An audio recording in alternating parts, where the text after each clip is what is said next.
sujud kepadamu.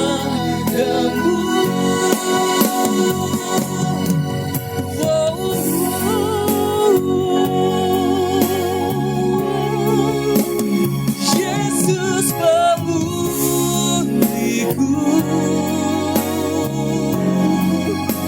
selalu setia padamu.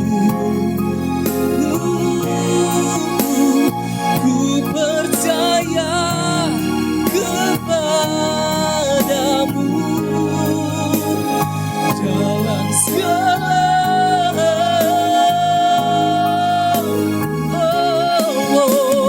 Tiada yang mustahil bagi kuasa-Mu.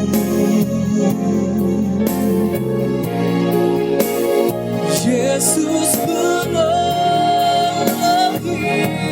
hidupku, ku berserah padamu.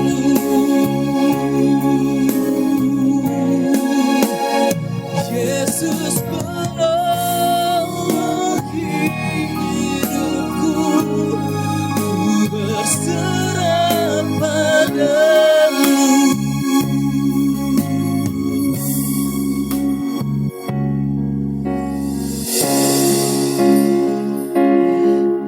Haleluya, haleluya. Kami percaya Engkau hadir dalam kehidupan kami. Engkau datang sebagai juru selamat, menyelamatkan seluruh hidup kami. Engkau bukan hanya menjadi juru selamat dalam kehidupan kami, Engkau memulihkan setiap hidup kami, Engkau menolong setiap hidup kami. Oleh sebab itu pada hari ini, ketika kami datang ke tempat ini, kami mendedikasikan hidup kami sebagai persembahan yang kudus di hadapan-Mu. Karena kami tahu, kami tidak bisa membalas apa-apa. Kami hanya bisa memberikan seluruh hidup kami, seluruh hati kami kepada Engkau, Raja di atas segala raja, penguasa hidup kami. Pada sore hari ini, kami mau tundukkan hati kami, pikiran kami, telinga kami hanya kepada satu berita, adalah berita kebenaran, adalah berita keselamatan yang datangnya dari sorga buat setiap kami. Kami mau duduk sebagai seorang murid, kami mau fokus, karena kami percaya, kami tahu kebenaran-Mu lah yang bisa memerdekakan kami. Karena kebenaran-Mu lah yang menuntun setiap langkah perjalanan hidup kami. Karena kami tahu ketika kami jauh daripada Engkau, ketika kami jauh dari kebenaran-Mu, kami ini lemah, kami ini tidak bisa apa-apa. Terima kasih Tuhan. Setiap pujian penyembahan yang sudah dinaikkan, kiranya ini menjadi dupa yang harum di hadapan-Mu Tuhan. Engkau disenangkan oleh ibadah pada sore hari ini. Di dalam nama Tuhan Yesus, setiap kita yang siap menerima kebenaran firman Tuhan, sama-sama kita katakan amin. Silakan duduk Bapak Ibu. Shalom. Pertama-tama saya memohon maaf sebesar-besarnya, karena saya telat hampir 1 jam. Tapi saya percaya Bapak Ibu yang duduk di tempat ini adalah orang yang murah hati, orang yang suka mengampuni. Amin. Amin. Dan saya tidak akan lama karena saya tahu waktu saya terbatas. Mungkin 15-20 menit saya akan menyelesaikan khotbah saya. Dan saya mau kita dalam waktu sesingkat-singkat itu kita fokus kepada kebenaran firman Tuhan. Amin. Amin. Mungkin tadi pertama kali Bapak Ibu dengar lagu yang dinyanyikan oleh worship leader dari gereja saya. Judulnya adalah Yesus Pemulihku. Jadi lagu ini lagi masuk di dalam proses perekaman. Doakan sehingga lagu ini bisa dirilis dan lagu ini bisa menjadi berkat bagi banyak orang. Jadi lagu ini ditulis dari pengalaman perjalanan hidup saya. Jadi di mana ketika Yesus memulihkan hidup saya, ketika manusia mengatakan saya adalah sampah masyarakat. Ketika sampai di titik tergelap saya yang saya tidak bisa percaya Tuhan, tapi Tuhan masih datang memberikan saya kesempatan. Jadi lagu itu ditulis dan saya percaya bahwa ketika lagu ini dititipkan dan bisa dinyanyikan buat kita semua sehingga itu bisa memberkati kita banyak orang. Amin. Amin. Dan kita langsung masuk saja ke kebenaran firman Tuhan. Kalau Bapak Ibu yang pernah hadir pada beberapa waktu lalu ketika saya khotbah di jam 1.30 ya, saya pernah membawakan tentang bagaimana kehidupan orang percaya yang harus hidup mirip seperti apa yang sudah kehidupan yang Yesus titipkan ketika berada di muka bumi ini. Di mana saya memfokus pada saat itu adalah tentang karakteristiknya Yesus. Di mana karakteristiknya Yesus itu adalah dia hidup begitu berkuasa. Dia hidup di dalam kuasa. Yang kedua saya bercerita tentang bagaimana Yesus hidup di dalam kesalehannya. Dan saya katakan bahwa kedua hal ini harus ada di hidup kita sebagai orang percaya. Amin. Dan kedua hal ini harus ada. Dan hari ini saya mau menyambung khotbah itu. Dan hari ini khotbah saya itu adalah bagaimana menjadi orang Kristen yang serupa dengan Kristus. Dan saya pernah sampaikan bahwa sebenarnya khotbah ini adalah khotbah bagi gereja saya dan ada khotbah berseri. Bagaimana 1 bulan pada saat bulan yang lalu kami bercerita lagi menyampaikan tentang bagaimana sebagai jemaat itu harus mempunyai karakter Kristus, dilepaskan untuk berbuah, berdampak, bagaimana mengubah komunitas yang ada. Jadi kami tentang bercerita semua. Dan saya yakin dan percaya itu tidak hanya relevan dengan gereja saya. Harusnya itu relevan dengan semua gereja. Harusnya semua gereja harus serupa dengan Kristus. Amin. Maksud yang saya katakan gereja itu ada secara organisme, secara pribadi kita. Sekali lagi saya mengingatkan, pada waktu lalu saya sampaikan bahwa kita tidak dipanggil serupa dengan gembala. Kita tidak dipanggil serupa dengan pendeta. Tapi kita dipanggil serupa dengan Kristus. Dan itu harus teraplikasi dalam seluruh hidup kita. Nah, saya mau kita baca satu ayat firman Tuhan di 1 Korintus 13 ayat 11. Saya akan memulai dari 1 Korintus 13 ayat 11. Saya bacakan buat kita. Ketika aku kanak-kanak, aku berkata-kata seperti kanak-kanak. Aku merasa seperti kanak-kanak. Aku berpikir seperti kanak-kanak. Sekarang sesudah aku menjadi dewasa, aku meninggalkan sifat kanak-kanak itu. Dan Paulus ketika menyatakan firman ini, dia lagi mengatakan kepada kita, setiap kita sebagai manusia itu harus bertumbuh. Bukan hanya bertumbuh secara fisikali, tetapi bertumbuh secara kejiwaan kita, bertumbuh secara spiritual kita. Dikatakan bahwa kalau ketika kita kanak-kanak, kita akan berlaku seperti kanak-kanak. Apa yang disukai kanak-kanak? Anak-anak itu suka apa? Suka minum susu. Secara fisikali, makanan jasmani mereka suka susu. Ketika kita kasih makanan keras, mereka tentu tidak mau. Mereka tidak menyukainya. Mungkin kanak-kanak itu karakternya itu hanya suka menerima, tidak suka memberi, benar? Kita akan lihat, kita akan susah sekali ketika kita punya anak, kita melihat anak kita. Kalau dia tidak diajari dengan benar, dia tidak akan bisa menjadi anak yang suka membagi sesuatu kepada orang lain. Karena mereka hanya mau menerima, itu sifat kanak-kanaknya. Kanak-kanak itu hanya suka diperhatikan. Kanak-kanak itu hanya suka mendapat sesuatu yang enak. Ketika kalau anak-anak itu tidak bisa berjuang dengan sendirinya. Kanak-kanak itu tidak bisa ketika kasih tantangan sedikit mereka tidak bisa mengalaminya. Mereka akan kembali ke orang tuanya. Mereka akan merengek kepada orang tuanya. Oleh sebab itu saya mau katakan di tempat ini Bapak Ibu bisa secara jasmani umur mungkin 30, 40. Tapi saya mau katakan belum tentu karakter Bapak Ibu itu ada karakter yang dewasa. Saya banyak ketemu dengan orang umur 25, 28, 30, 40, bahkan 60. Bertahun-tahun dia datang gereja. Tetapi karakternya itu masih kanak-kanak. Ditegur sedikit, dia keluar dari gereja. Mengalami tantangan sedikit, meninggalkan Tuhan. Berdoa tidak dijawab, meninggalkan Tuhan. Menunggu mujizat tidak terjadi, meninggalkan Tuhan. Dan itu ada contoh karakter ketika kita sebagai orang Kristen yang tidak bertumbuh dewasa. Dan saya mau katakan, setiap kita goal tujuannya itu adalah bertumbuh dewasa, menerima kepenuhan Kristus, kepenuhan Allah dalam hidup kita. Serupa dengan Kristus.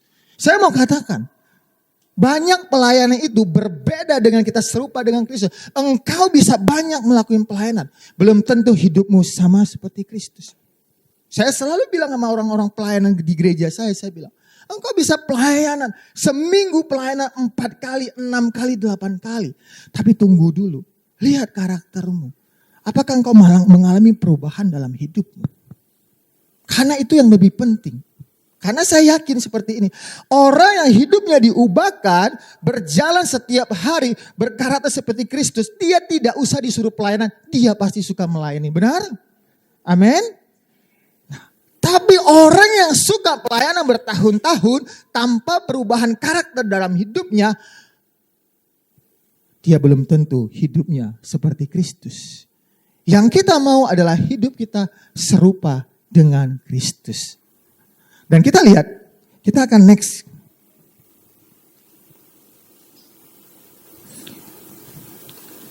Efesus 4 ayat ke-13. Ini yang Alkitab katakan kepada kita tentang kedewasaan rohani kita. Tadi saya sampaikan di awal ada kedewasaan secara jasmani, kedewasaan secara rohani. Dan kita lihat Alkitab, apa yang Alkitab katakan di Efesus 4 ayat 13. Dikatakan, sampai kita semua telah mencapai kesatuan iman dan pengetahuan yang benar tentang anak Allah, kedewasaan penuh dan tingkat pertumbuhan yang sesuai dengan kepenuhan Kristus. Pertumbuhan kita ini harus dipenuhi oleh kepenuhan Kristus. Yang maksudnya kepenuhan Kristus adalah segala karakter yang ada di Kristus itu terjadi di dalam hidup kita. Amin. Dan saya mau katakan, banyak orang datang ke gereja, mereka tidak mengalami itu. Dan saya mau katakan lagi, itu bukan terjadi pada zaman sekarang. Zaman Yesus pun itu sudah terjadi. Zaman Yesus pun itu sudah terjadi. Slide saya ada. Kita akan loncat ke slide saya. Saya mau katakan, banyak orang mau mengikut Kristus, tetapi tidak mau hidup sama seperti Kristus. Many people want to follow Christ, but they don't want to live like a Christ. Karena kenapa? Karena kenapa? Ketika ngikut Kristus, fokusnya itu mujizat, fokusnya itu berkat. Tetapi tunggu dulu sampai di titik di mana kita disuruh untuk hidup seperti Kristus. Pasti banyak orang gak mau. Benar? Kita lihat di Yohanes 6. Saya akan cepat di sini. Yohanes 6 itu ada dari ayat 1 sampai ke 66. Itu sebuah kisah di mana orang banyak sedang mengikut Yesus pada saat itu. Yohanes 6 ayat 1 sampai 60. Itu panjang, saya akan mereview buat kita. Dan di sana itu kita akan menemukan ciri-ciri orang yang mengikut Kristus pada saat itu. Ciri-ciri orang yang mengikut Kristus pada saat itu. Kita lihat di Yohanes 6 ayat 2. Yohanes 6 ayat 2. Dikatakan bahwa orang banyak berbondong-bondong mengikuti dia karena mereka melihat mujizat-mujizat penyembuhan yang diadakannya terhadap orang sakit. Yang pertama, karakteristik orang banyak yang mengikut Kristus. Itu adalah pencari mujizat. Saya nggak bilang mujizat salah. Tidak. Mujizat adalah sesuatu yang dilakukan Tuhan untuk membangun iman kita. Untuk menunjukkan bahwa dia berkuasa. Saya tidak anti mujizat. Tetapi ketika kalau kita sebagai orang Kristen datang ke gereja, fokusnya hanya mujizat. Fokusnya hanya berkat. Fokusnya hanya apa yang bisa dilakukan Tuhan buat kita. Tunggu pada satu waktu, ketika itu tidak terjadi, engkau akan mundur. Imanmu akan mundur, bahkan engkau meninggalkan Tuhan. Dan orang seperti nanti kita akan lihat, kalau Bapak Ibu baca di rumah dari Yohanes sana. Dan orang berbondong-bondong yang mengikut, akhirnya dia meninggalkan Tuhan. Ketika pengajaran keras datang dalam hidup mereka, mereka meninggalkan Tuhan. Itu golongan yang pertama adalah orang yang datang mencari mujizat. Atau saya kasih istilahnya adalah miracle seeker. Jadi orang-orang yang mencari mujizat. Yang kedua adalah orang-orang yang datang, saya kategorikan adalah fan atau admire atau pengagum. Jadi mereka orang banyak ketika pada saat itu mereka datang berbondong-bondong melihat Tuhan Yesus. Di Yohanes 6 ayat 14 sampai 15 dikatakan, ketika orang-orang itu melihat mujizat yang telah diadakannya, mereka berkata, dia ini benar-benar nabi yang akan datang ke dalam dunia. Karena Yesus tahu bahwa mereka hendak datang dan hendak membawa dia dengan paksa untuk menjadikan dia raja, ia menjingkir pula ke gunung seorang diri.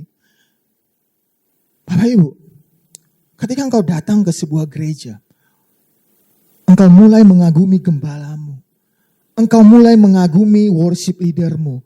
Engkau mulai mengagumi musik gerejamu. Engkau mulai mengagumi mungkin alat-alat musik, engkau mengagumi hal-hal yang tidak kekal, engkau mulai mengagumi pengkhotbah. Saya mau katakan, fokusmu berubah. Fokusmu menjadi hal yang menjijikan di hadapan Tuhan. Karena kenapa? Tuhan mau fokus kita itu mengagumi Dia. Sama hal pada saat itu, Yesus ketika tahu orang-orang hanya datang mengagumi Dia karena bisa membuat memuja. Yesus apa Dia lakukan? Dia mengundurkan diri. Dia jauh daripada orang.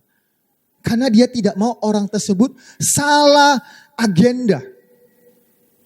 Tuhan gak mau. Tuhan gak mau. Bapak Ibu, saya mau katakan, kita bisa menjadi bagian yang membuat gembala kita, worship leader kita, ataupun apapun yang ada di gereja kita, itu menjadi idolanya kita. Dan ketika kita mulai mengidolakan itu melebihi daripada Tuhan, hati-hati. Saya banyak ketemu dengan beberapa jemaat dari beberapa gereja. Dan saya tidak sebut namanya.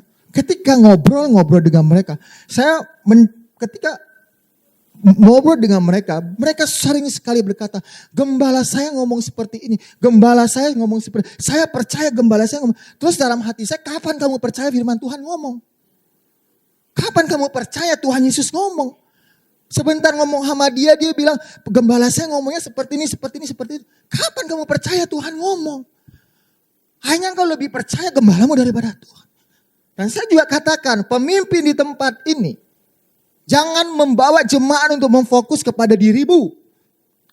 Bawa jemaat fokus kepada Tuhan.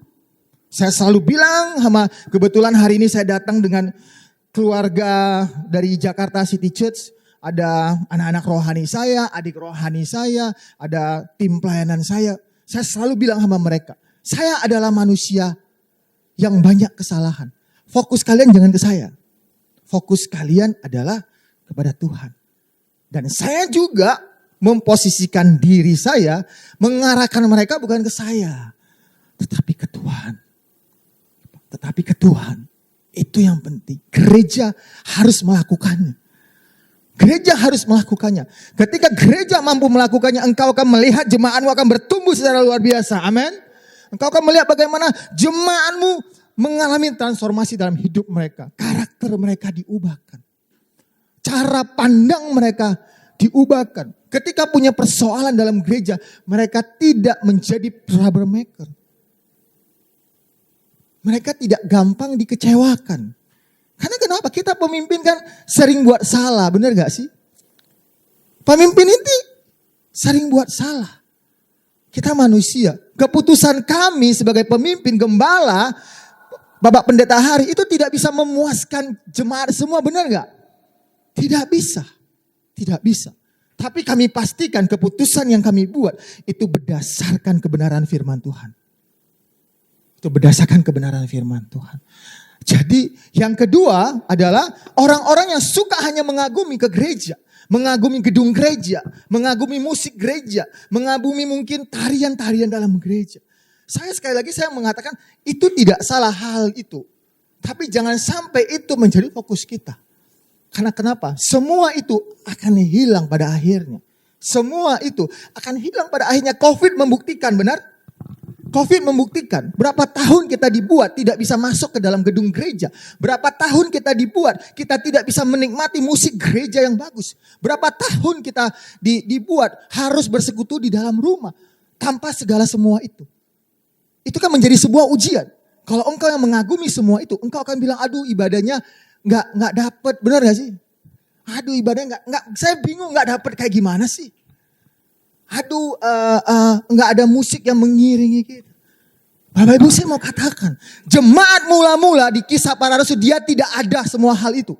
Mereka tidak mempunyai segala hal, tapi mau lihat setiap hari Tuhan menambahkan jumlah jiwa mereka. Kita punya musik yang bagus, WL yang bagus, segala sesuatu yang bagus. Kadang kita susah cari untuk mendatangkan jiwa masuk ke dalam tempat ini. Karena fokus kita berubah. Tapi kalau fokus kita kepada Tuhan, Tuhan katakan bahwa setiap hari dia menambahkan jiwa. Bukan mengagumi hal-hal yang no esensial. Kita mengagumi hal yang esensi adalah Tuhan itu sendiri. Saya berdoa jemaat di tempat ini bukan hanya jemaat yang menjadi pengagum segala hal yang bisa tidak kekal tersebut. Yang ketiga, saya akan cepat. Yang ketiga itu adalah, saya buat adalah orang-orang yang mempunyai motivasi terselubung. The hidden motivation. Saya baca buat di Yohanes 6 ayat 24 sampai ke 26. Ketika orang banyak melihat bahwa Yesus tidak ada di situ dan murid-muridnya juga tidak, mereka naik ke perahu itu lalu berangkat ke Kapernaum untuk mencari Yesus. Ketika orang banyak menemukan Yesus di seberang laut itu, mereka berkata kepadanya, "Rabi, bila mana engkau tiba di sini?" Yesus menjawab mereka, "Aku berkata kepadamu, sesungguhnya kamu mencari aku, bukan karena kamu telah melihat tanda, melainkan karena kamu telah makan roti itu dan kamu kenyang." Maksudnya hidden motivation itu adalah kita sering datang ke gereja, kita punya maksud terselubung. Yesus katakan sama orang itu, ibaratnya bahasa sekarangnya, lu datang ke gua itu bukan karena lu lihat gua, tapi lu lihat saya bisa kasih makan banyak orang. Karena lu lihat saya bisa melakukan memultiplikasi roti, 5 roti 2 ikan, jadi kasih makan 5.000 orang. Tapi engkau bukan datang karena saya sebagai Yesus, sebagai Tuhan adalah juru selamat. Engkau tidak melihat tanda itu dikatakan. Engkau hanya fokusnya kepada material. Engkau hanya fokusnya kepada hal-hal yang jasmani. Jadi engkau punya hidden motivation. Datang ke gereja, jangan punya maksud terselubung. Jangan ketika hari Sabtu untuk menuju hari Minggu sudah berpikir, saya datang ke gereja, saya mau pikir saya mau ketemu sama siapa, mana tahu bisa dapat kangkau dari orang tersebut. Fokusnya bukan itu. Saya mau berdekatin A, berdekatin B, mana tahu saya bisa dapat kerjaan dari dia. Lu mau dapat kerjaan, datang kepada Tuhan, sujud kepada Tuhan, minta kepada Tuhan. Amin. Dikatakan bahwa terkutuklah kalau kita mengandalkan manusia.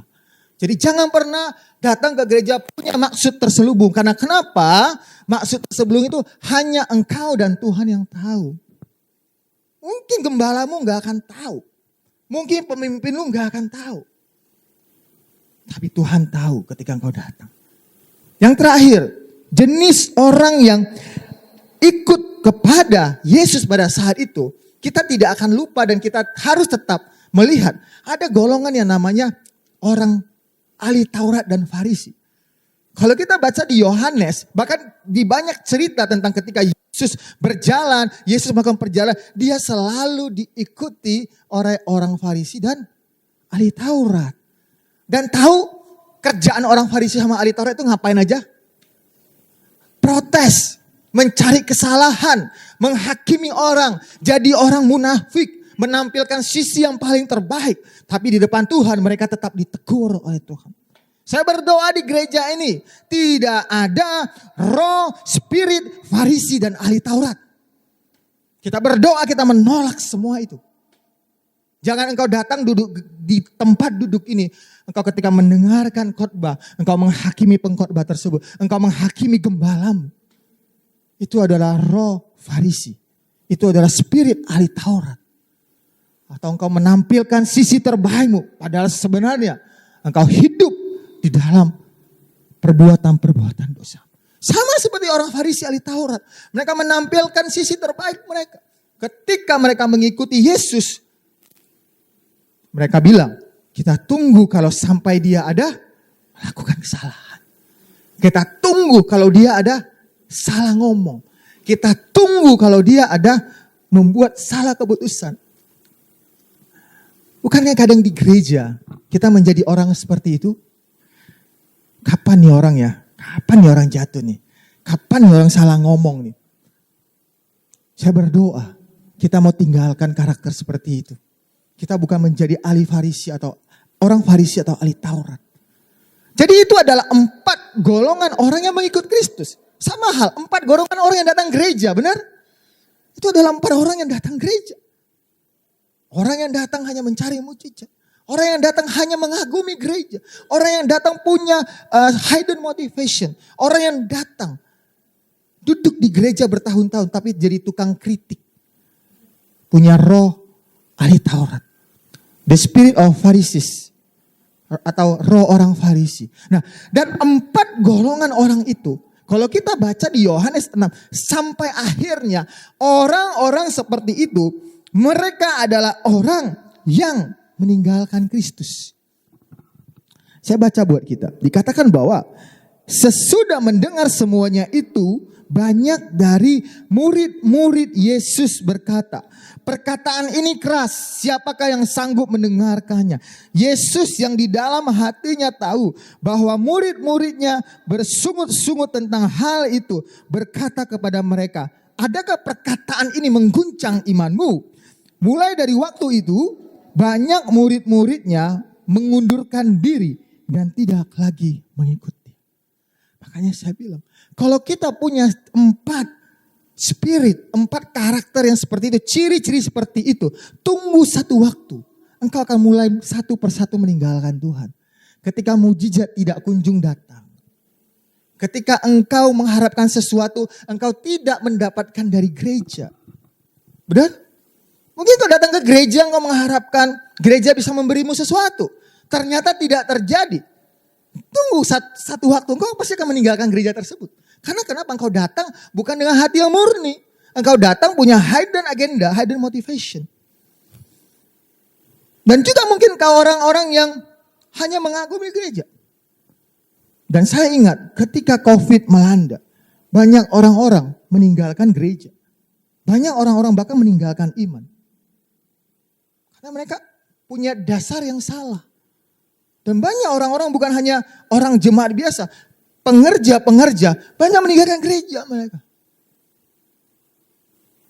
Jadi kita tidak mau karakter-karakter seperti itu ada di dalam gereja.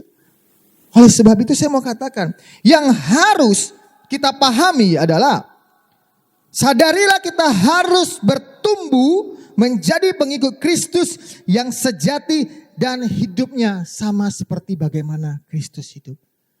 Setiap jemaat di tempat ini, setiap anak-anak Tuhan harus menyadari, harus memahami tujuan kita. Harus menjadi pengikut Kristus yang sejati. Namanya pengikut Kristus yang sejati, kalau kita lihat selalu dipakai kata Yesus mengajak orang-orang pakai apa? Kata ikutlah aku. Ikutlah aku itu adalah panggilan untuk menjadi murid. Yang namanya menjadi murid harus mengikuti semua apa yang gurunya lakukan. Dan guru agung kita itu adalah Kristus. Guru agung kita itu bukan pendeta, bukan gembala. Guru agung kita itu adalah Kristus. Matius 16 ayat 24 sampai ke 26. Lalu Yesus berkata kepada murid-muridnya, setiap orang yang mau mengikut aku, ia harus menyangkal dirinya, memikul salibnya, dan mengikut aku. Karena barang siapa mau menyelamatkan nyawanya, ia akan kehilangan nyawanya. Tetapi barang siapa kehilangan nyawanya karena aku, ia akan memperolehnya. Apa gunanya seorang memperoleh seluruh dunia, tetapi kehilangan nyawanya? Dan apakah yang dapat diberikan sebagai ganti nyawanya? 3 ayat ini ketika kita baca, Yesus mau kita. Enggak lagi tentang I, me, and myself. Yesus lagi bercerita tentang itu. Semua itu adalah tentang he, him, and his. Adalah tentang Kristus itu sendiri. Dikatakan bahwa ketika engkau mati gara-gara saya, kehilangan nyawamu, engkau akan memperolehnya. Tapi sebaliknya, ketika engkau mempertahankan semua yang engkau miliki, engkau akan kehilangan. Dan dikatakan bahwa ketika engkau mau mengikut aku, engkau harus menyangkal dirimu. Sangkal diri itu artinya adalah melakukan yang tidak seharusnya kita lakukan. Mungkin engkau menyukai satu hal. Tetapi karena engkau mengikut Kristus, engkau harus mengorbankan hal tersebut. Engkau tidak melakukannya. Pikul salib. Namanya pikul salib itu adalah berkorban. Gampangnya itu adalah berkorban. Namanya pikul salib. Yesus melakukan pikul salib karena dia mau berkorban buat Bapak, Ibu, dan saya. Pengorbanan. Yang namanya salib itu adalah pengorbanan. Tidak ada yang enak di dalam salib. Dan salib itu adalah jalan satu arah. Tidak ada jalan kembali. Tidak ada jalan putar-putar. Yang namanya salib ketika Yesus memikul salibnya ke Bukit Golgota. Dia satu jalan. Enggak ada berpikir untuk kembali. Bapak Ibu. Ketika engkau memutuskan untuk menjadi orang Kristus, mau menjadi pengikut sejati, engkau harus memikul salibmu setiap hari. Satu arah, one way, nggak ada return way. Satu arah. Makanya kalau selalu di sekolah Alkitab ketika mau pengutusan itu selalu dibilang dari sekolah. Kami memberikan kamu tiket satu arah, one way tiket. Diutus. Pembukaan gereja. Mau jadi apa? Itu udah urusanmu. One way tiket. Sama. Pikul salib seperti itu. Pengorbanan. Dan mengikut aku. Ikutlah aku. Mengikut apa yang dia lakukan semuanya itu. Oleh sebab itu, mari saya akan masuk cepat tentang karakteristik yang harus ada dalam hidup kita. Beberapa saat lalu saya membagi outline-nya. Hari ini saya mau masuk 5-10 menit itu untuk lebih dalam tentang karakteristik tersebut. Yang pertama, saya mau katakan. Menjadi Kristen yang harus saling mengasihi. Amin. Menjadi Kristen yang harus mengasihi. Yohanes 13 ayat 34 sampai 35. Aku memberikan perintah baru kepadamu, yaitu supaya kamu saling mengasihi sama seperti aku telah mengasihi kamu, demikianlah pula kamu harus saling mengasihi. Dengan demikian semua orang akan tahu bahwa kamu adalah murid-muridku, yaitu jikalau kamu saling mengasihi. Orang akan mengenal kita, ya. Eksklusifnya kita sebagai orang adalah kita adalah orang yang punya kasih. Kita harus menjadi orang yang punya kasih. Orang bisa merasakan kasihnya daripada kita. Gereja ini harus mempraktekkan kasih. Baru engkau bisa dibilang murid-muridku. Firman Tuhan yang katakan. Orang ketika melihat kita berbeda dengan dunia. Baru orang bisa bilang menilai kita adalah murid Kristus. Saya mau katakan. Beberapa kali saya sampaikan di tempat ini. Mengasihi itu bukan hanya sekedar memberi. Bapak Ibu. Mengasihi itu bukan hanya sekedar memberi. Memberi itu hanya sebagian kecil dari wujud yang kita lakukan untuk menunjukkan kita mengasihi, tetapi bukan itu. Bahkan saya mau katakan bahwa memberi itu hanya pemuasan status sosial kita. Saya ngomong lebih dalam nih.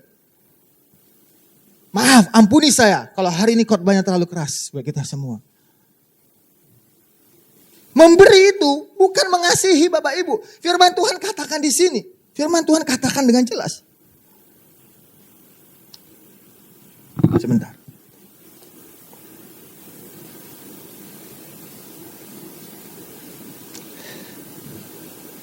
1 Korintus 13 ayat 2.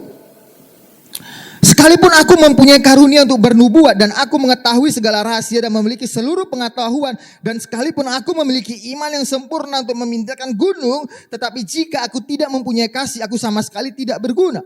Dan sekalipun aku membagi-bagikan segala sesuatu yang ada padaku, bahkan menyerahkan tubuhku untuk dibakar, tetapi jika aku tidak mempunyai kasih sedikit pun, tidak ada faedahnya bagiku. Paulus bilang, sampai kalau lu mau kasih seluruh hidupmu, kalau hanya untuk show off, kalau engkau memberi karena engkau pengen dilihat, karena ketika engkau memberikan sesuatu hanya untuk memuaskan nafsu sosialmu, sehingga orang tahu engkau adalah orang yang suka memberi, dikatakan itu tidak ada gunanya kalau kamu nggak mempunyai kasih. Jadi memberi itu bukan mengasihi, memberi itu bukan kasih. Kita lihat kasih itu apa? Kasih itu adalah sabar. Kasih itu murah hati. Tidak cemburu. Tidak membanggakan diri. Dan tidak sombong. Tidak melakukan yang tidak sopan. Tidak mencari keuntungan diri sendiri. Tidak pemarah. Tidak menyimpan kesalahan orang lain. Tidak bersuka cita karena ketidakadilan. Tetapi ia bersuka cita karena kebenaran. Menutupi segala sesuatu. Percaya sesuatu. Mengharapkan segala sesuatu. Sabar menangga segala sesuatu. Kasih tidak berkesudahan. Nubuat akan berakhir. Bahasa roh akan berhenti. Pengetahuan akan lenyap. Engkau bisa punya karunia Bapak Ibu. Engkau bisa mindahkan gunung. Tapi itu semua bisa hilang. Karena itu pemberian Tuhan. Tetapi kalau engkau memiliki kasih. Yang merupakan salah satu buah roh. Itu tidak akan pernah hilang dalam hidupmu. Dan itulah yang diperhitungkan Tuhan. Karena Tuhan datang mencari buah. Tuhan bukan datang mencari karunia. Karunia itu diberikan Tuhan kepada kita untuk membantu pekerjaan Tuhan. Tetapi buah adalah yang dihasilkan kita. Setiap hari kita berjalan menghasilkan buah tersebut. Berbuah lebat, buah roh, buah jiwa, buah pertobatan. Itu yang Tuhan mau lihat dalam kehidupan kita. Bukan karunia Bapak Ibu. So, tadi dikatakan bahwa saya bisa bernubuat, saya bisa memindahkan gunung, whatever yang bisa dia lakukan dengan kuasanya dia. Itu tidak ada gunanya, Paulus katakan. Kalau kita tidak mempunyai kasih. Dan dikatakan Paulus, dijelaskan kasih itu apa. Kalau engkau memberi tetapi engkau mau membuatnya karena sombong, itu bukan mengasihi Bapak Ibu. Dibilang, kasih itu tidak membanggakan diri. Kalau engkau memberi tetapi engkau tidak percaya, engkau tidak mengasihi. Karena dikatakan, kasih itu percayakan segala sesuatu. Kalau yang mau beri, ya beri. Apa lagi? Banyak di sini. Itu ciri-ciri kasih. Jadi gereja ini harus mempraktekkan kasih. Gereja ini kalau mau mempraktekkan kasih, tidak akan habis-habisnya Bapak Ibu. Tidak akan habis-habisnya mempraktekkan kasih. Karena kasih ini banyak. Setiap hari kita, ketika ngelihat teman Bapak Ibu duduk di sebelah, apakah engkau bersuka cita? Ketika engkau ngelihat dia lagi susah, engkau bersuka cita karena kesusahannya. Jangan Bapak Ibu. Jangan. Jangan Bapak Ibu. Kasih itu tidak seperti itu. Kita harus mengasihi. Gereja ini harus mempraktekkan kasih. Amin. Amin. Itu yang pertama. Yang pertama, gereja harus mengasihi. Yang kedua, kita harus menjadi orang yang rendah hati dan siap melayani. Itu adalah pengikut Kristus yang sejati. Karena kenapa? Itu yang dilakukan Kristus. Dia yang bukan mengambil rupa Allah. Dia yang sebagai rupa Allah itu sendiri tidak menganggapnya. Dia mengosongkan dirinya. Dia melakukan pelayanannya buat kita. Apa pelayanan Tuhan? Dia merendahkan dirinya. Apa pelayanan yang dilakukan? Dia mati di kayu salib buat Bapak Ibu dan saya. Itu pelayanan utama yang dilakukan Tuhan Yesus. Dia menyelesaikannya sampai tuntas. Dia punya banyak alasan untuk tidak melakukannya. Benar? Karena dia Allah itu sendiri. Dibilang. Bukan mengambil rupa. Dia sama. Dikatakan bahwa yang walaupun dalam rupa Allah. Yang walaupun dalam berarti apa? Allah itu sendiri. Bukan kayak kita serupa dan segambar. Tapi Yesus dalam rupa Allah. Allah itu sendiri. Tapi dia mau menyelesaikan. Dan dibilang pada saat itu, salib itu adalah hal yang paling hina pada saat itu. Tapi dia tetap melakukannya. Buat Bapak Ibu dan Saudara. Saya mau katakan. Ketika Bapak Ibu di tempat ini melayani. Apakah engkau hitung-hitungan dengan gereja? Tanya hatimu dan jawab sendiri. Jangan jawab kepada saya. Apakah ketika engkau melayani, engkau hitung-hitungan dengan gereja, engkau hitung-hitungan dengan Tuhan? Cek itu. Harusnya kita tidak hitung-hitungan karena kenapa? Dia sudah berkorban bagi kita. Ketika engkau melayani gereja, engkau sedang melayani rumah Tuhan. Engkau sedang melayani struktural dari salah satu bagian tubuh Kristus. Jadi engkau tidak perlu menuntut banyak hal dari gereja. Engkau tidak perlu menuntut banyak hal dari gembala. Harusnya begini dong gembala. Ketika saya sudah melakukan itu, hitung-hitungan. Keluarin kalkulator lagi. Yang sana kasih saya sebegini, yang sana kasih saya sebegini. Kok sini cuma kasih saya sebegitu? No, tidak seperti itu. Pengikut Kristus yang sejati harus melakukan apa yang Kristus lakukan. Dia tidak hitung-hitungan sama kita di kayu salib. Kalaupun dia hitung-hitungan, kita tidak pernah bisa membayarnya. Kita tidak bisa membayar. Dia tidak pernah hitung-hitungan buat kita semua. Kenapa kita harus hitung-hitungan? Kenapa? Oleh sebab itu kita harus mulai belajar. Jadikan rumah ini adalah rumah Tuhan. Di mana engkau masuk ke tempat ini untuk engkau bertumbuh serupa dengan Kristus. Dan gereja juga harus ambil tanggung jawab. Pastikan mengajari jemaatmu untuk bertumbuh. Lalu kan saya katakan bahwa tugas gereja lah yang harus membuat jemaatnya untuk bertumbuh.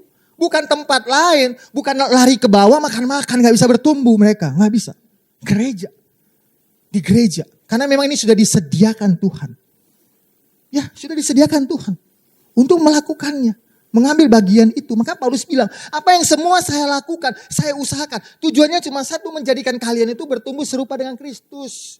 Memiliki kepenuhan Kristus, ya itu yang dilakukan. Jadi Bapak Ibu, bertumbuhlah. Melayanilah Tuhan di tempat ini. Jangan pernah hitung-hitungan. Engkau akan lihat bagaimana Tuhan juga tidak hitung-hitungan dalam hidupmu. Kalau tunggu diberkati gereja, kecil Bapak Ibu saya mau katakan. Tapi yang besar itu adalah diberkati oleh Tuhan. Saya sudah alami. Panjang nanti kalau saya mau kesaksian lagi. Nggak selesai nanti ibadah. Saya sudah alami. Nggak hitung-hitungan sama Tuhan. Ketika memutuskan sebagai pelayanan penuh waktu, nggak pernah hitung-hitungan sama Tuhan. Bagaimana Tuhan berkati itu. Kalau membandingkan dengan manusia memberkati kita jauh. Maka itu kalau firman Tuhan katakan 50 kali lipat, 100 kali lipat. Itu benar adanya Bapak Ibu. Itu benar adanya. Itu bukan cuma dongeng. Itu benar adanya. Kalau mengandalkan manusia paling cuma ya 1 kali lipat, 2 kali lipat. Itu pun jarang-jarang. Tapi kalau Tuhan 50, 100 kali lipat. Dan itu benar terjadi. Yang ketiga, ini kelanjutan dari saling mengasihi. Saya mau katakan Bapak Ibu, puncak dari mengasihi adalah kita mampu mengampuni. Sekali lagi saya katakan, puncak dari mengasihi itu adalah kita harus bisa mengampuni. Sama seperti Yesus mengampuni kita. Yesus mengampuni kita karena dia mengasihi kita Bapak Ibu. Dan ketika ditanya, apakah Yesus selalu mengasihi kita, selalu mengampuni kita? Ya. Ketika engkau memutuskan, engkau kembali mau datang kepada Tuhan, dia tetap mengampunimu. Oleh sebab itu kita sama. Kita harus melakukan hal yang sama. Kita harus bisa mengampuni. Kalau engkau baik dengan orang yang baik dengan kamu, biasa. Benar? Baik dengan orang yang suka memberi kepada kamu, biasa. Bisanya engkau baik kepada orang yang menyakiti hatimu. Itu luar biasa. Itu yang namanya mengampuni. Yesus ajarin kan, doakanlah musuhmu. Dan berkatilah mereka. Bukan cuma mengampuni, doakan. Ketika engkau ada orang menyakitimu, masuk ke ruang doa, doakan mereka. Berkati mereka, bless them. Berkati mereka. Itu yang harus terjadi kepada kita sebagai pengikut-pengikut Kristus yang sejati. Ditanya berapa kali mau mengampuni? Yesus jawab apa? 70 kali 7 kali. Itu artinya sempurna. Kita tahu angka 7 sempurna. Maksudnya apa? Kalau mengampuni itu tidak ada batasannya Bapak Ibu. Kenapa? Saya jelaskan. Kita sebagai manusia, memori kita itu tidak bisa hilang. Benar? Jangan pernah tertipu dengan lagu Lumpuhkanlah Ingatanku. Pernah dengar ya? Geisha. Lumpuhkanlah ingat. Jangan tertipu dengan lagu itu. Karena kenapa? Tidak pernah ada ingatan kita bisa hilang. Kecuali lu kejedut tiba-tiba hilang ingatan itu bisa. Tapi kalau yang amnesia secara normal itu tidak bisa. Kenapa? Ya karena memang memori kita itu tetap terisi. Nah dikatakan 70 kali 7 itu maksudnya seperti ini. Ketika engkau sudah sekali mengampuni, kamu bisa mengingatnya lagi gak? Bisa mengingat peristiwa yang tidak enak itu enggak? Ketika engkau mengingatnya, engkau harus mengampuni lagi. Dan itu harus terjadi dalam hidupmu. Sepanjang hidupmu. Karena kenapa? Ingatanmu masih ada.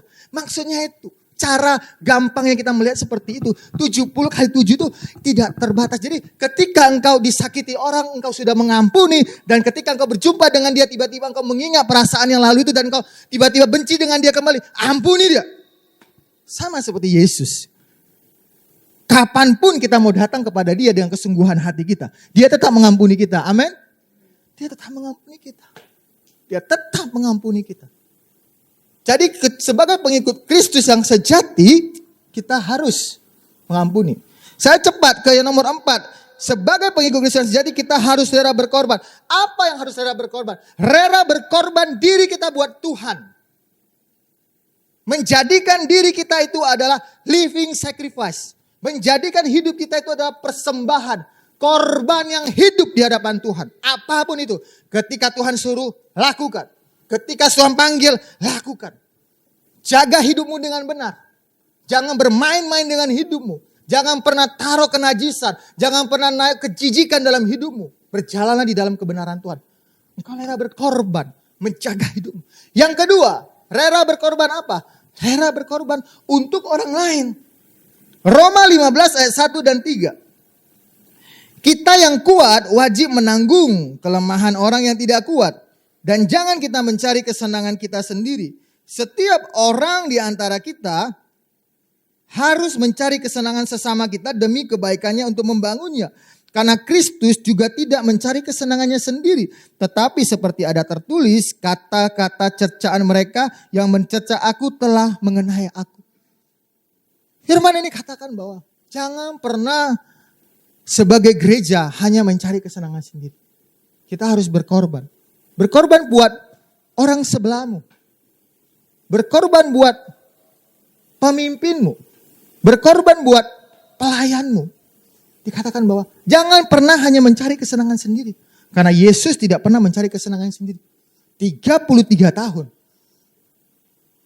Dia tidak pernah mencari kesenangannya sendiri. Semuanya fokusnya hanya jiwa. Semuanya itu dilakukan dengan belas kasihan. Compassion. Dia mempunyai belas kasihan semua jiwa-jiwa. Ketika lihat orang berkumpul, tidak ada makan. Dia bilang sama murid-muridnya, kasih mereka makan. Tapi pada saat itu murid-muridnya bilang apa? Mau di mana kami cari makan? Tapi Yesus bilang, kamu tetap harus kasih mereka makan. Itu rela berkorban. Tapi pada saat itu murid-murid belum mengerti. Karena mereka belum dipenuhi oleh Roh Kudus. Tetapi ketika dia sudah dipenuhi oleh Roh Kudus, murid-murid, mereka melakukannya dengan dahsyat. Oleh sebab itu saya mau katakan, salah satu kunci untuk kita bisa menjadi pengikut Kristus, kita harus dipenuhi oleh Roh Kudus. Karena itu janji Tuhan buat kita. Orang yang 3 tahun bersama dengan Yesus murid-murid, ketika belum dipenuhi oleh Roh, mereka tidak bisa mengerti. Mereka tidak bisa menjadi pengikut sejati. Tetapi kita lihat, ketika mereka di loteng atas dan mereka mulai dipenuhi oleh Roh Kudus, kita lihat bagaimana mereka sungguh-sungguh menjadi pengikut Kristus yang sejati. Melalui hidup mereka, kekristenan sampai hari ini. Amin. Karena kenapa? Mereka mau rela berkorban karena dipenuhi oleh Roh Kudus. Boleh saya undang musik WL untuk bisa angkat satu lagu buat kita?